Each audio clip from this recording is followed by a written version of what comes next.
I'm sure in my lifetime I've read lots of scare stories about how scouting numbers are dwindling, but to me it looks like it's quite healthy. And I like the fact that it's adapted, now it's co-ed. But I'm still surprised when we go on visits, I've taken them out, we've gone places, and adults not involved in the movement go, pet, I didn't know girls could be scouts. The ideas behind the scout movement about developing children and giving them opportunity I've found personally really appealing.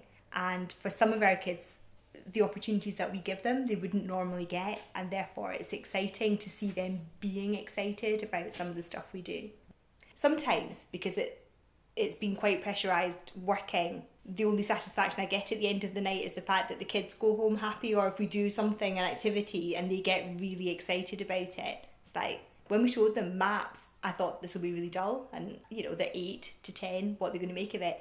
But they loved it. They were down on the floor, they didn't want to move away from the maps, and their enthusiasm and the fact that they enjoyed it kind of made it worthwhile.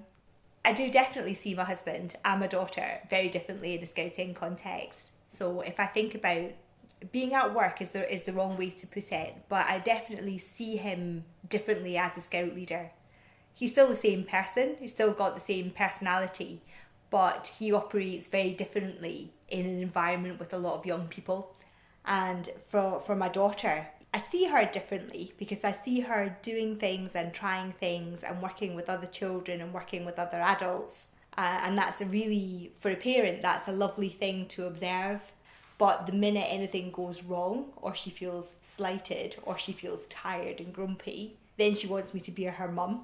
And that can be quite difficult. There are many stereotypes about scouting, and just asking the question takes me right back to the early days of when I started going out with my husband. So, I met him. He seemed like a regular, normal bloke. We met at work, so I saw him in that context first, usually in a suit. It was only after I'd known him quite well, and we'd been on a couple of dates, really, that his scouting background came through.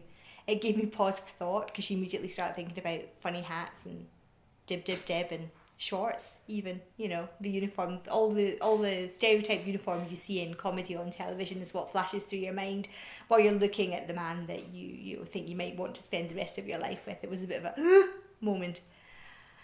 It's quite clear now that I've seen more of the inside of the movement, that the stereotypes aren't necessarily true. And there's a lot less of the kind of ritual and the ceremony that gets parodied in the press and in comedy programmes. As I say, I started off with a kind of 2-year commitment in my head, but it took me almost all of that 2 years to complete my training. You're not going to tie me down to a firm commitment, because then you'll tell somebody in the 7th and they'll hold me to it forever and ever and ever, because that's the way it goes. But I think having, I've done the training, I've got some experience, I've certainly got some fun and a lot out of it personally. I'm quite enjoying the idea of giving something back. So maybe a little bit longer.